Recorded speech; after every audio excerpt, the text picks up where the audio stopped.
Welcome everyone to the game between Domaraju Gukesh, the world champion in classical chess, and Alireza Firouzja. Here, the first round ended in a draw between Firouzja and Pragnananda, while Gukesh slumped to a loss against Jan Krzysztof Duda. And this one is a very important game for both these players, but more so for Gukesh because two losses at the start of the tournament, the Super United Rapid 2025 in Bucharest, would mean very tough event for Gukesh. He's adjusting all his pieces. Gukesh always someone from whom we can all learn a lot about being calm before the game, trying to take the defeats and losses in stride and coming back stronger. And look at Firouzja, he looks super relaxed while Gukesh gets ready for the encounter, a handshake, and we are about to go. This, dear friends, is the ambit recap of the day.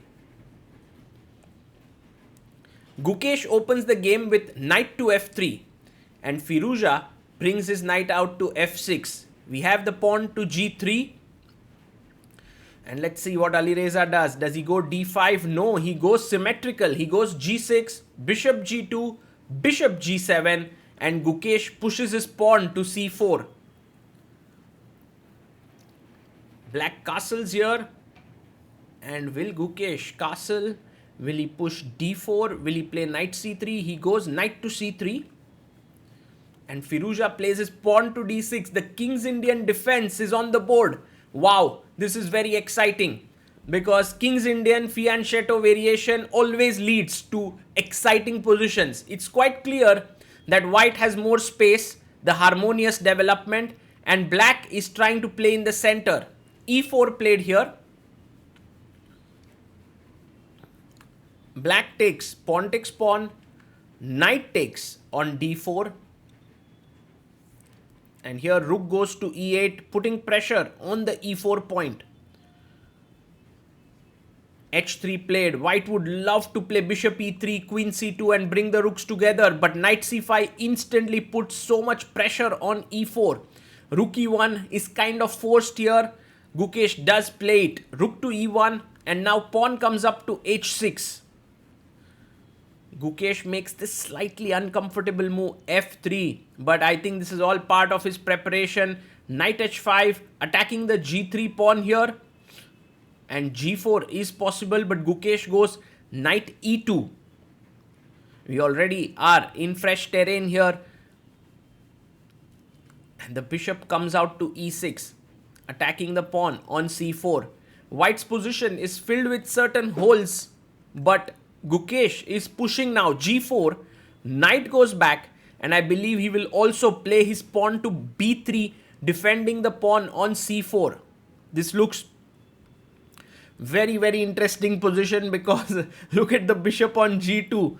It is limited by its own pawns. But what Gukesh essentially is saying is that with my pawn on f3, which looks ugly, I'm keeping the stronghold in the center, and at some point I will unleash myself with f4 and e5. But when will that time be? It requires patience. A lot of patience. Queen d2 played here. And now the knight comes back to e6, attacking the bishop on g5. The bishop comes back to e3. Pawn takes pawn. Takes back. Pawn takes pawn here. And now the knight goes to h7. Gukesh brings his rook into the center of the board.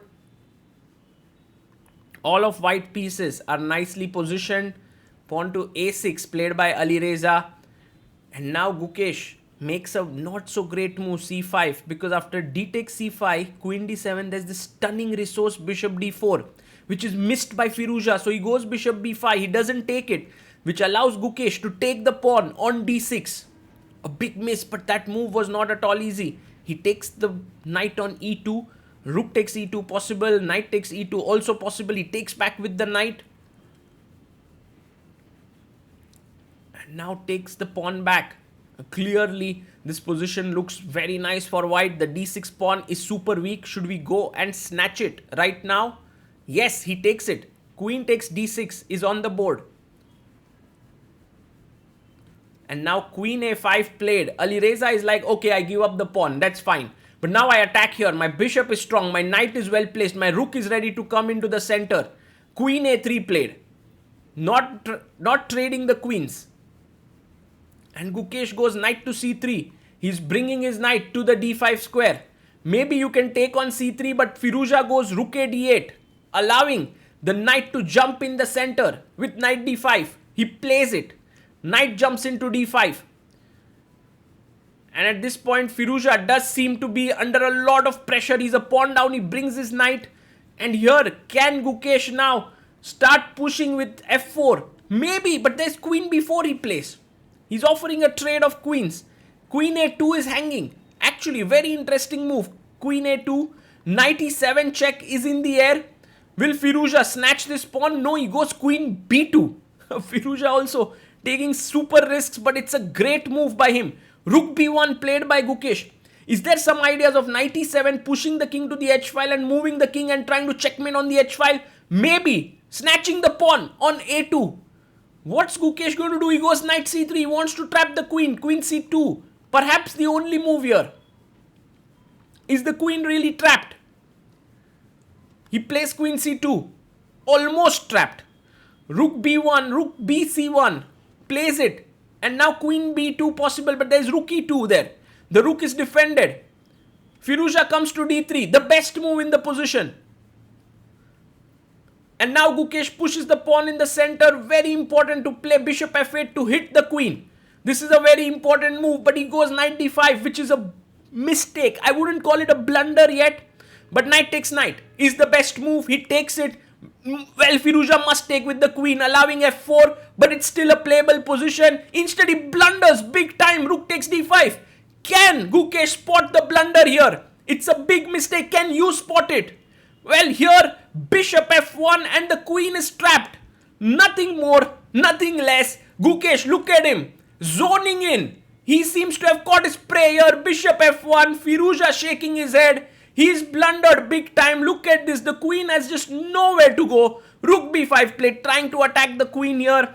Trying to escape somehow to go backwards. But queen takes rook. And he takes here. Takes. And the resulting position, Gukesh, is simply an exchange up. But not just an exchange up. He is also a pawn up. And you can't take this rook here, because I'm going to snatch your rook. So he has to move his rook. Rook to e7. And now rook d1 played. The rook comes to d1. And he plays knight to f4. Attacking the pawn on e5.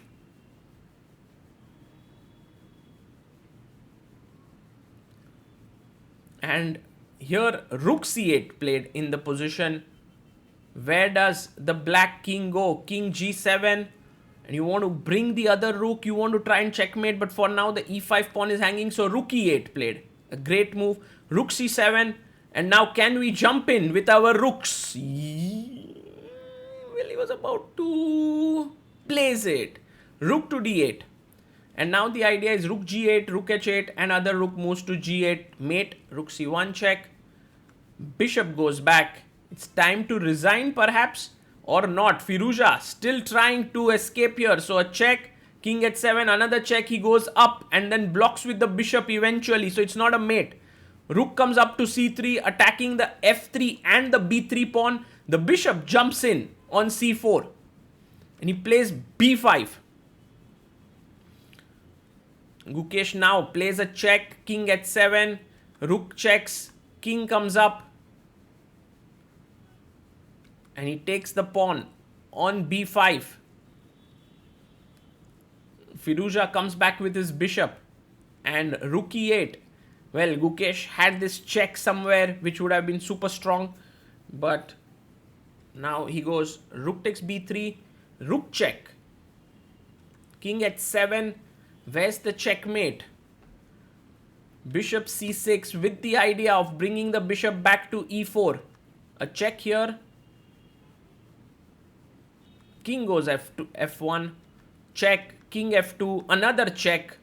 And it seems like Gukesh has to move with his king upwards. But it's fine. It's fine. His king is safe. King to d4. And now rook check.